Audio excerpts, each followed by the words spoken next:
حضرات گرامی، حضور سید عالم سرور کائنات محمد الرسول اللہ نے جو عظیم انقلاب برپا فرمایا، اس انقلاب کا جائزہ لینے کے بعد کبھی اس دور کے مکہ مکرمہ کا جائزہ لیجئے جس دور میں سرکار دو عالم صلی اللہ علیہ وسلم جلوگر ہوئے تھے۔ پہاڑ بھی پتھر کے تھے، زمین بھی پتھر کی تھی، ہاتھوں میں پتھر تھا، دل بھی پتھر کے تھے، معبود بھی پتھر کے تھے، بندے بھی پتھر صفت تھے ان جھوٹے معبودوں کے۔ وہ دورے جہل و غباوت کے دلنما پتھر، وہ دورے جہل و غباوت کے دلنما پتھر نبی سے ہلتے رہے، آئینوں میں ڈھلتے رہے۔ اللہ کے رسول تاجدار دو عالم کو یہ منصب دیا گیا تھا، یہ ذمہ داری دی گئی تھی کہ ان پتھروں کو انسانی دل میں تبدیل کرنا ہے، ان پتھروں کو آئینہ بندے کا مزاج دینا ہے، ان پتھروں کو انسانیت کی تشکیل کا جوہر عطا فرمانا ہے، ان پتھروں کو اٹھانا ہے اور آسمان ستاروں سے بلند کر دینا ہے۔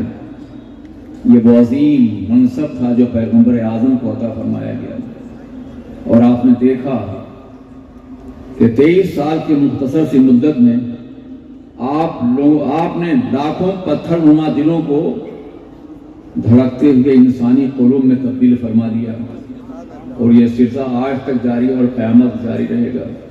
یہ وہ عظیم انقلاب تھا جس کی مثال دنیا کی تاریخ میں نہیں ملتی، لیکن اس انقلاب کو برپا کرنے کے لیے پیغمبر رحمت نے، آقائے دو جہاں نے، سرکار دو عالم نے، انیس بے کساں نے، چارہ ساز دردمندہ نے، رحمت للعالمین نے کتنے پتھر کھائے ہیں۔ کبھی آپ کو اس کا اندازہ ہوا؟ اگر پتھروں کا جواب پتھروں سے دیا جاتا تو انسانیت پتھر بن کے رہ جاتی۔ پتھروں جواب محبت سے دیا گیا تھا، تعمیر کردار سے دیا گیا تھا، تشکیل اخلاق سے دیا گیا تھا، زندگی سنوارنے سے دیا گیا تھا۔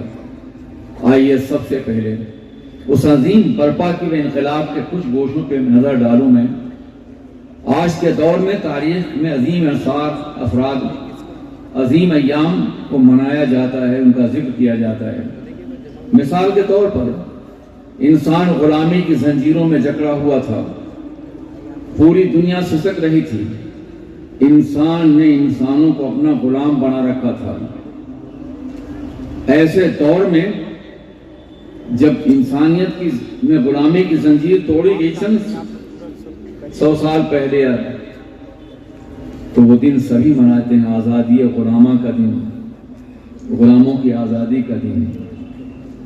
وہ یاد سبھی مناتے ہیں، وہ ذکر سبھی کرتے ہیں، تاریخ میں اسے محفوظ کر دیا گیا ہے۔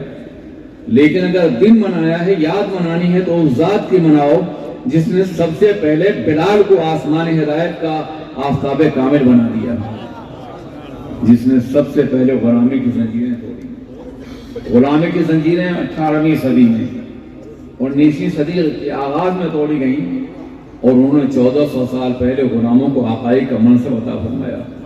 اس لیے یاد ہے تو ان کی یاد مناؤ۔ انقلاب تو انہوں نے برپا کیا تھا، تم نے تو جو کچھ لیا ہے ان کے آستانے سے فیض کے طور پہ لیا ہے۔ آئی تھی میرے ساتھ مساوات کی شعاع، یہ آفتاب وقت کی پہلی کرن نہیں۔ یہ سب کچھ آج کے انسانوں کی عطا نہیں ہے، بلکہ حضور رحمت عالم کا بخشا ہوا صدقہ ہے۔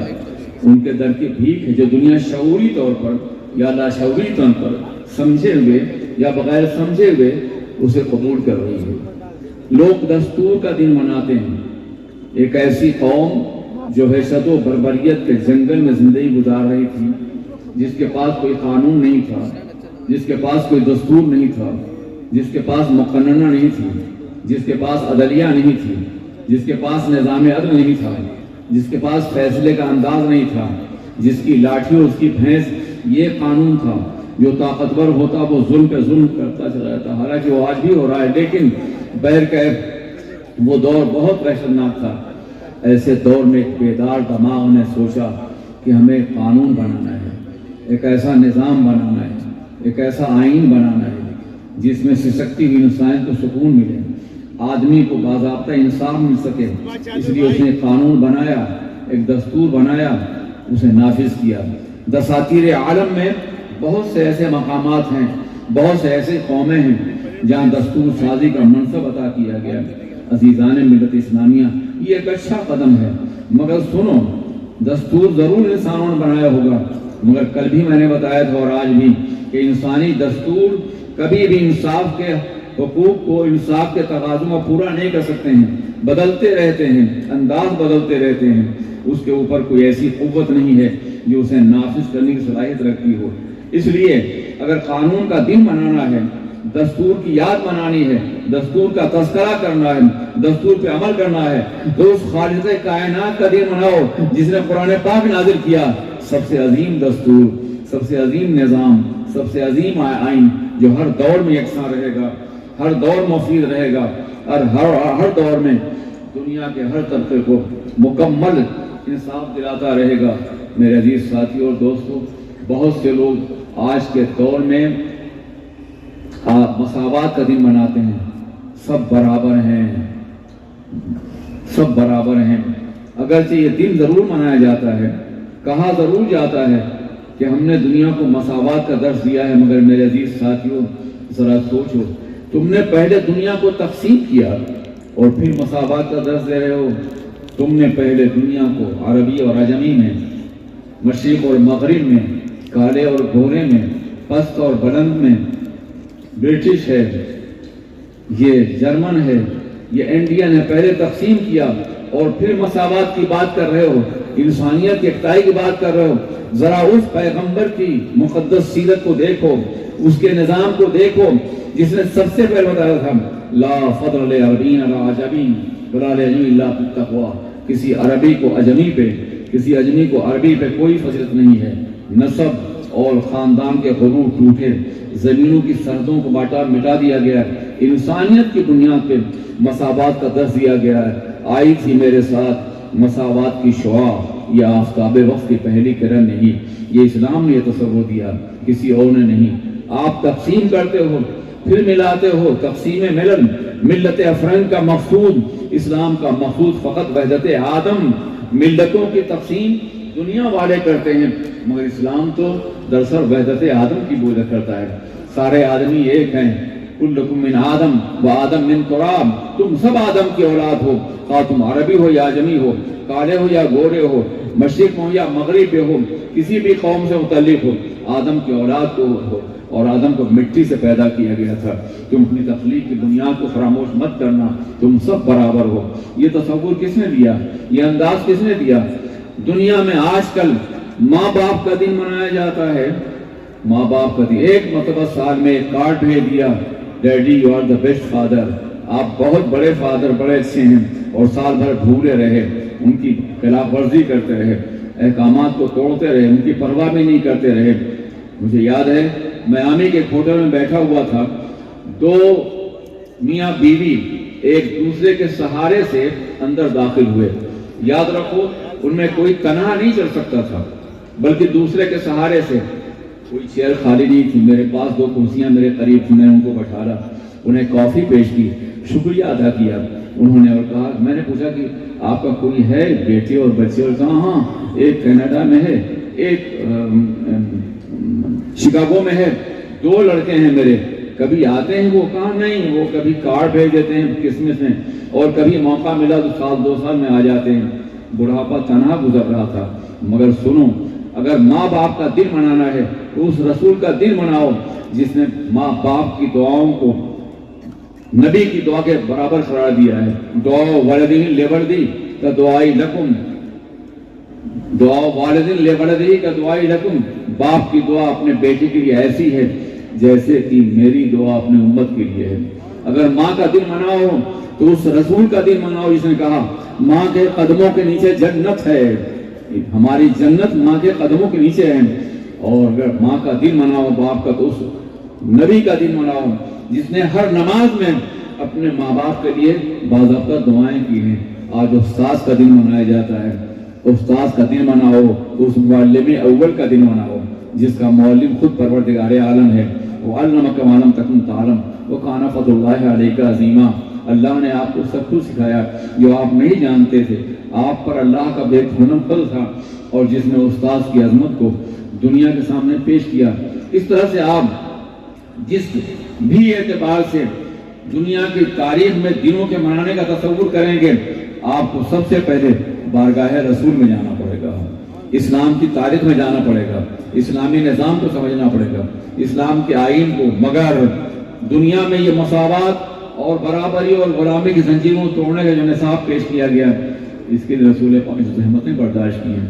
کبھی آپ نے اس کا اندازہ کیا، کبھی آپ نے غور کیا، کبھی انتقام نہیں لیا، کبھی ظلم کے جواب میں ظلم نہیں کیا، بلکہ ہمیشہ ظلم کے جواب میں محبت کیا، نفرتوں کے جواب میں پیار عطا فرمایا۔ اللہ کے رسول تاجدار عالم سرور کائنات محمد رسول اللہ صلی اللہ علیہ وسلم کعبہ مقدسہ کی دیواروں کے نیچے اپنے پروردگار کا سجدہ کر رہے ہیں۔ ابو جہل آتا ہے اور آپ کی پیٹھ پر اونٹ کی اوجھلی رکھ دیتا ہے، پورا اسٹومک اونٹ کا جو منو وزنی ہوتا ہے۔ آپ سر نہیں اٹھا پاتے، اپنے رب کی بارگاہ میں جھکے ہوئے ہیں۔ کیا دردناک عالم رہا ہوگا۔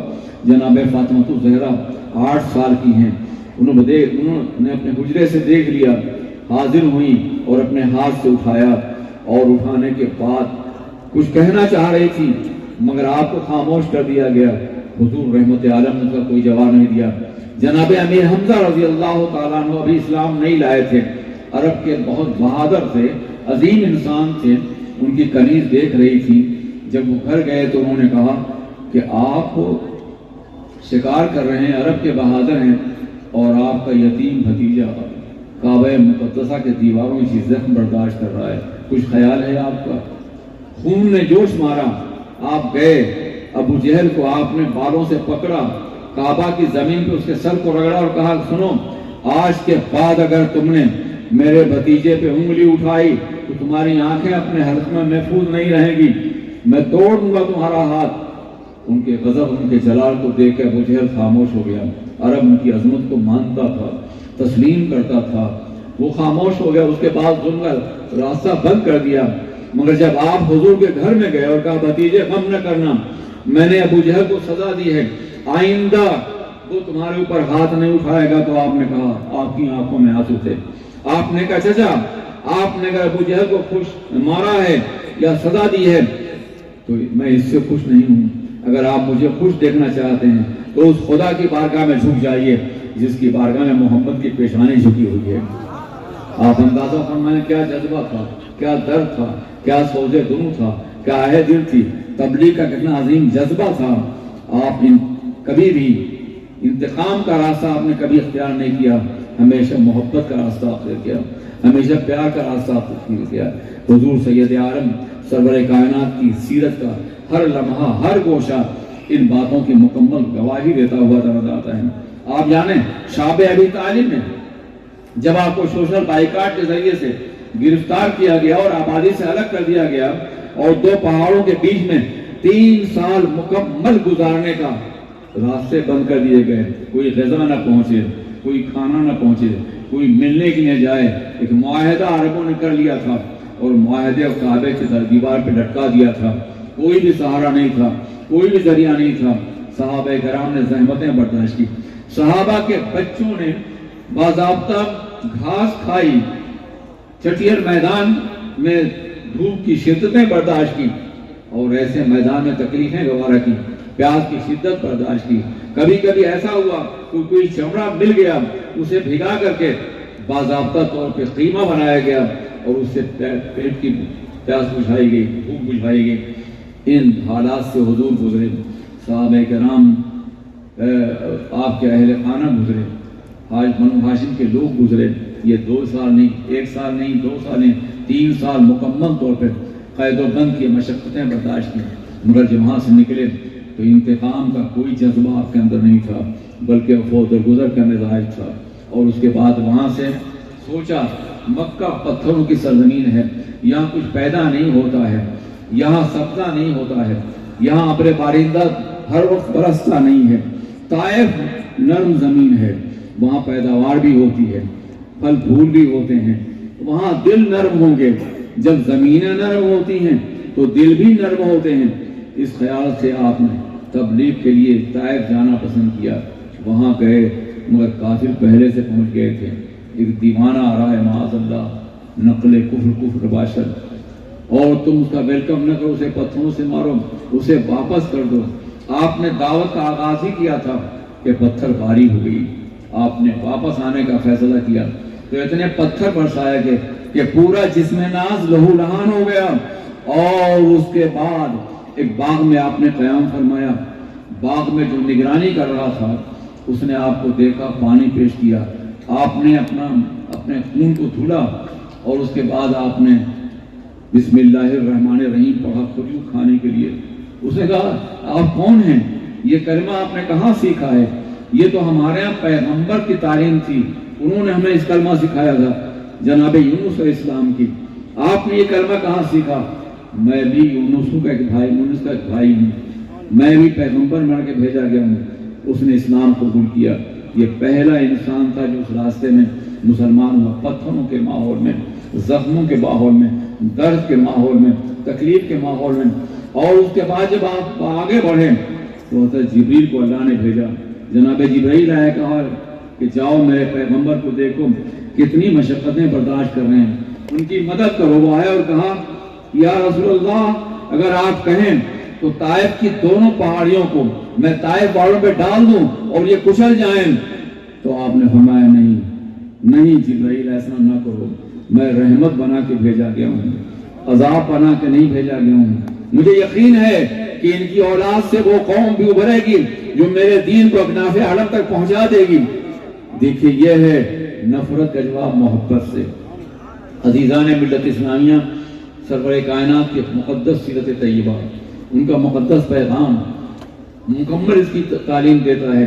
کہیں بھی انتقام کا کوئی جذبہ نہیں، کہیں بھی ظلم کی کوئی بات نہیں. ظلم کے وجہ کے بدلے میں عدل پیش کیا جا رہا ہے، نفرت کے بدلے محبت پیش کی جا رہی ہے. آپ تاریخ کے دوسرے اور آپ کو رکھیے، آپ کو ایسی ہزاروں مثالیں ملیں گی سرکار کی زندگی میں، صحابہ کرام کی مقدس زندگی میں. حالانکہ باضابطہ طور پہ انتقام لینا ہوتا تو آپ لے سکتے تھے. صحابہ کرام جتنی محبت کرتے تھے وہ آپ کو انتقام پہ آمادہ ہوتے تو مکہ جنگ سے بھر جاتا، خون سے بھر جاتا. لیکن آپ نے صحابہ کو اس بات کی اجازت نہیں دی، اور نہ صحابہ نے کبھی آپ کے مقدس لبوں سے کہ میں انتقام کوئی جذبہ سنا. انتہائی محبت کے ساتھ انہوں نے ہر ظلم کو سہا. ہجرتیں کی آپ کے حبشہ کی طرف، کبھی مدینے کی طرف، وطن چھوڑا، اپنا گھر چھوڑا، اپنا مکان چھوڑا، اپنی اولاد چھوڑی، اپنی دولت چھوڑی، فاقہ کیا، مگر نفرت کا جواب محبت سے دیا انہوں نے. یہ ایک نظام تھا جو عقائد و جہاں نے عطا فرمایا تھا، حضور سید عالم نے عطا فرمایا تھا، حضور رحمت عالم نے عطا فرمایا تھا دنیا کو. اور جب تک یہ نظام باقی رہا، اسلام ایک غالب قوت کی حیثیت سے دنیا کے سامنے رہا. یہ مت سوچو کہ اگر کسی قوم پر ظلم ہو رہا ہے یا ہم پر ظلم ہو رہا ہے تو یہ ہمیشہ باقی رہے گا. اگر نفرتوں کے جواب میں ہم نے محبتیں پیش کی تو ایک وقت ایسا آئے گا کہ ظلم کرنے والوں کی انسانیت جاگے گی اور وہ محبت کرنے والے مجبور ہوں گے. آج پوری دنیا میں مسلمان کچھ ایسی حالات سے گزر رہا ہے، مگر ہم جانتے ہیں کہ اس لیے گزر رہا ہے کہ سیرت رسول پہ عمل کرنا ہم نے چھوڑ دیا ہے. انیس بے کساں چار ساز دردماں کی مقدس زندگی ہمارے سامنے نہیں ہے. اس رحمت عالم اور رحمت تمام نے جو نظام پیش کیا تھا، جو آئین پیش کیا تھا، ہم نے اس سے انحراف کیا ہے. ہم تو آپس میں لڑتے رہے ہیں، ایک دوسرے کو تباہ کرتے رہے، ایک دوسرے کو برباد کرتے رہے، سلاطین سے لڑتے رہے، قومیں قوموں سے لڑتی رہی، طبقے طبقوں سے لڑتے رہے، فرقے فرقوں سے لڑتے رہے. اور جب ہمارے لڑنے کا ماحول اس حد تک آگے بڑھ گیا تو دنیا نے بھی ہم کو کچلنے کا فیصلہ کر لیا. آپ ذرا سوچیے، غزہ کی زمین پر جو کچھ ہوا ہے وہ اس لیے نہیں ہوا ہے کہ وہ اس کے مستحق تھے، اس لیے ہوا ہے کہ عربوں نے آپس میں لڑنا شروع کر دیا. اور جب دنیا دیکھا کہ یہ مردہ بن چکے ہیں، ان کے زندگی کے آثار نہیں ہیں، ان کی غیرت مر چکی ہے، یہ کسی بھی قیمت پر اٹھنے کے لیے تیار نہیں ہے، تو مارا اور فنا کر دیا. 70,000 سے زیادہ افراد کو شہید کر دیا گیا. اگر لوگ زندہ ہوتے، محبتیں زندہ ہوتی، اسلامی اخلاق زندہ ہوتی، اسلامی روایت زندہ ہوتی، وہ طرز عمل زندہ ہوتا کہ ہندوستان کی سرزمین سے ایک لڑکی آواز دیتی ہے حجاج بن یوسف کو مدد کے لیے آؤ سندھ کی سرزمین سے، تو حجاج سن لیتا ہے اپنے دارالعمارت میں اور ہندوستان کی تصویر میں گھونپ دیتا ہے تلوار، کہتا ہے ہندوستان فتح ہو گیا، اور پھر محمد بن قاسم کو بھیجتا ہے۔ قطیبہ بن مسلم عالم مسلم باہری چند افراد کی آواز پہ گئے تھے، اور طارق بن زیاد بھی ایک نئی زمین کو فتح کرنے کے لیے اس طور پہ گئے تھے کہ محبتوں کا پیغام لے کر کے، نفرتوں سے دور ہو کر کے آپ نے اس دین کی زمین میں قدم رکھا اور کشتیوں میں آگ لگوا دیا۔ کہا حضور کشتیوں میں آگ لگا رہے ہیں آپ، اگر شکست کھا گئے تو واپس کیسے جائیں گے؟ یہ زمین غیر ہے، یہ ارض غیر، تو فرمایا نہیں، یہ اللہ کی زمین ہے، ہر ملک ملک ماس کے ملک خدائے ماس، یہ ہمارا ملک ہے، اس لیے ہمارے خدا کا ملک ہے۔ یا تو ہم یہاں کامیاب ہوں گے، اپنی محبت سے ان کی نفرتوں کو بدلیں گے، یا پھر اس زمین پہ شہادت کے بعد ہماری قبریں بنے گی اور ہماری قبریں آنے والے قافلے کو آواز دے گی۔ اور دیکھا آپ نے کہ اللہ نے کامیاب فرمایا، اور کم و بیش 800 سال تک اس سرزمین پر محبت کا پیغام لے کے جانے والوں نے حکومت کیا، انقلاب برپا کیا، اور وہاں سے علم اور تعلیم کی وہ عظیم شعاع پھوٹی جس نے پوری دنیا پہ اس کے اثرات مرتب کیے۔ یہ اسی وقت ہوا جب ہم محبت کرنا جانتے تھے، انسانوں سے پیار کرنا جانتے تھے، انسانوں کی اعلیٰ ترین قدروں کو ابھارنا جانتے تھے، سچے مسلمان تھے، متحد تھے، منظم تھے، ہمارے اندر اختلاف نہیں تھا۔ لیکن جب اختلاف ہوا، قبائل لڑنے لگے، یہ عربی ہے، یہ بربر ہے، یہ مراکشی ہے، یہ شامی ہے، تو اس کے بعد ہم سے طاقت چھین لی گئی۔ آج پوری امت مسلمان انہی اختلافات کا شکار ہے، اور جب ہمارا دشمن یہ دیکھتا ہے کہ یہ قوم متحد نہیں ہے، تو پھر وہ ضرب شدید کے ذریعے سے ہمیں تباہ بھی کر دیتا ہے اور برباد بھی کر دیتا ہے۔ ہمیں اپنے طرز عمل پر کرنا ہوگا، ہمیں محبتیں اپنوں کے لیے بھی ہوں گی اور دوسروں کے لیے۔ جب ہم اپنوں کے لیے محبت نہیں پیش کر سکتے ہیں تو دوسروں کو محبت کا تحفہ ہم کیسے دے سکتے ہیں؟ اور اگر دینا بھی چاہیں تو اسے ہماری کمزوری سمجھا جائے گا۔ اس لیے میرے عزیز ساتھیوں، سب سے پہلے ہم اپنوں میں محبت پیدا کریں۔ ہر کلمہ کو ہمارا بھائی ہے، حقیقی بنیاد پر جو کلمہ صداقت سے پڑھتا ہے وہ ہمارا عزیز ہے، ہمارا بھائی ہے، ہم اس سے محبت کریں، اس کی مصیبتوں میں شریک ہوں، اس کے غم کو بانٹنے کی کوشش کریں، اسے اپنے سے کمتر نہ سمجھیں۔ جیسے کہ امیر اسلامی تعلیم دے رہے تھے کہ ہم متحد اور منظم ہیں، اور اگر ایسا ہو جائے گا تو یقیناً ہمیں کامیابی دوبارہ ملے گی۔ وہ انقلاب برپا ہوگا جس انقلاب کے ذریعے سے ہمیں ہمیشہ کامیابی میسر آئی ہے۔ آپ ذرا سوچیں، مکہ مکرمہ میں اللہ کے رسول پہ کتنا ظلم کیا گیا تھا، کس قدر ستایا گیا تھا۔ حضور اکرم صلی اللہ علیہ وسلم کو مکہ چھوڑنے پہ مجبور کیا گیا، تمام صحابہ کرام کو ہجرت پہ مجبور کیا گیا۔ عقائد علماء نے جناب صدیق کے ساتھ یہ تنہا سفر کیا، بے پناہ زحمتیں برداشت کی، غار ثور میں آپ نے 3 روز تک قیام فرمایا، تکلیفیں برداشت کی۔ آج اگر آپ جائیں تو سوائے اس سڑک کے جو مکے سے مدینے تک جاتی ہے، ان کالے پہاڑوں کا ایک سلسلہ آپ کو نظر آئے گا۔ پہلے وہ سڑک تو نہیں تھی، کیسے میرے آقا نے سفر کیا تھا، کیسے وہ گئے تھے، کتنی تکلیف اٹھائی تھی، کیا عالم تھا ان کے اس سفر کا۔ آپ نے یہ سفر کیا، اور آگے بعد صحابہ کرام نے۔ یہ ہجرت بڑی دردناک ہجرت تھی، یہ کوئی آسان سفر نہیں تھا۔ آج کی طرح سے جہاز پہ بیٹھ کے نہیں گئے تھے، آج کی طرح سے کاروں بیٹھ کے نہیں گئے تھے۔ پتھر جانے والے، پتھر پہ چلنے والے، پتھروں سے قدموں کو زخمی کرنے والے، پتھر دلوں کے خوف سے آگے بڑھنے والے، اپنا گھر چھوڑ کر کے، اپنی اولاد چھوڑ کر کے، اپنے بچوں کو چھوڑ کر کے مکہ مکرمہ سے مدینہ طیبہ گئے۔ ہجرت کا یہ سفر تاریخ کا وہ سفر ہے جس نے تاریخ کا دھارا بدل دیا۔ یہی وجہ ہے کہ کسی اور واقعے کے ذریعے سے ہماری اسلامی تاریخ کے ایام مقرر نہیں کیے گئے، ہجرت کے ذریعے سے۔ اس لیے ہجری سال منائے جاتے ہیں۔ یہ بہت اہم تھی ہجرت، جس نے اسلام کو غلبہ عطا فرمایا، اسلام کو عزت عطا فرمائی، شوکت عطا فرمائی مدینہ طیبہ کے ذریعے سے۔ مگر تکلیفیں کتنی ہوئیں۔ حضرت ام سلمہ رضی اللہ تعالیٰ عنہا، ان کے شوہر ہجرت کر چکے ہیں، آپ ہجرت کرنا چاہتی ہیں؟ نہیں، ان کے شوہر نے ہجرت کرنا چاہتے ہیں۔ اونٹ پہ انہیں بٹھالا، ان کے اپنے بچوں کو بٹھالا، اپنا سامان لادا، ہجرت کے لیے جا رہے تھے کہ مکے کے کافر جمع ہو کر کہا کہاں جا رہے ہو؟ کہا مدینہ جا رہے ہیں۔ کہا ایسا کرو تم چلے جاؤ، مگر یہ بیٹی ام سلمہ یہ دراصل مکے کی بیٹی ہے، یہ بچے ہمارے نواسے ہیں اور یہ مال ہمارے ہاں تم نے کمایا ہے اور یہ اونٹ بھی ہمارا ہے، تم جانا چاہو چلے جاؤ، یہ نہیں جائیں گے۔ انہیں روک لیا گیا اور اس کے بعد وہ چلے گئے۔ میں نے رخ کر لیا مدینے کا، کون روکے گا راہ سے مجھ کو؟ اور پھر جناب ام سلمہ نے بے پناہ زحمتیں برداشت کی، تکلیفیں گوار کی، پہاڑوں میں جا کے تنہا روتی رہتی تھی۔ کسی اچھے انسان کو باضابطہ رحم آ گیا ان کے اوپر، بچے دلوائے اور آگے آگے ان کے سفر کیا، اس نے انہیں مدینہ تک پہنچایا۔ ان تمام تکالیف کی تاریخ بڑی دردناک اور بڑی واضح ہے، مگر انتقام کا کوئی جذبہ نہیں ہے۔ اللہ کے رسول نے صلح حدیبیہ کی تکلیفیں برداشت کی، مدینے میں تکلیفیں برداشت کی، اور اس کے بعد آپ نے دیکھا کہ مکہ فتح ہوا۔ علامہ نے اشارتاً کہا تھا مکہ فتح ہوا تو مکے کے لوگ لرز رہے تھے، کانپ رہے تھے، جنہوں نے ظلم کیا تھا، جنہوں نے پتھر مارے تھے، جنہوں نے پاگل کہا تھا، دیوانہ کہا تھا، شاعر کہا تھا، ساحر کہا تھا، طرح طرح کے نام دیے تھے، قتل کے منصوبے بنائے تھے، وہ آج کانپ رہے تھے۔ ایک فاتح اعظم جلوگر ہو رہے ہیں، آج ہماری خیر نہیں ہے، وہ لرز رہے تھے۔ اور جب اللہ کے رسول نے انہیں کعبہ مقدسہ کی دیواروں میں سے آواز دی، وہ جمع ہوئے اور اس کے بعد پوچھا بتاؤ تمہارے ساتھ کیا سلوک کیا جائے؟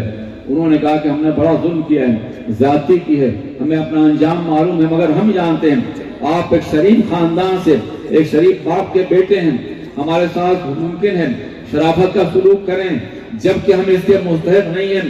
تو آپ نے فرمایا لا تثریب علیکم اليوم، تم پر آج کوئی مواخذہ نہیں ہوگا، آج تم سب آزاد ہو۔ یہ جملہ جناب یوسف نے اپنے بھائیوں کے لیے استعمال کیا تھا، بھائیوں کے لیے، مگر یہ جملہ سرکار نے اپنے خون کے پیاسوں کے لیے اور دشمنوں کے لیے استعمال کیا ہے۔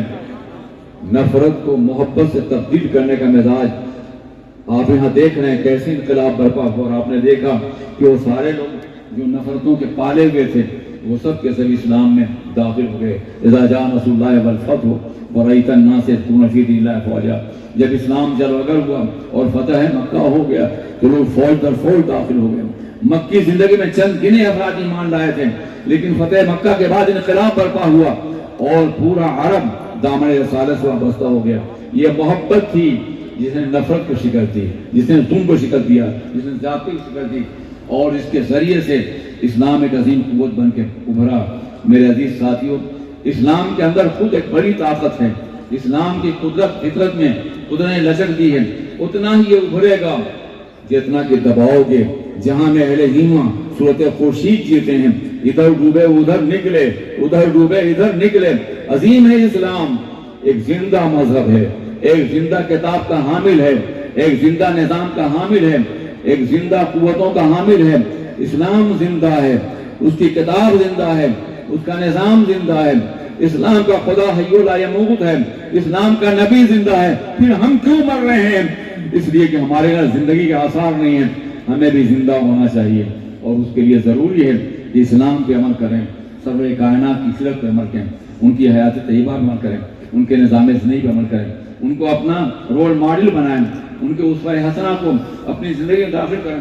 اور جس روز حضور رحمت عالم کی سیرت طیبہ ہمارے سامنے ہوگی اور ہم پہ عمل کریں، اس روز ہمارے غلبے کا آغاز ہوگا، ہماری عظمتوں کا آغاز ہوگا، ہماری کامیابی کا آغاز ہوگا۔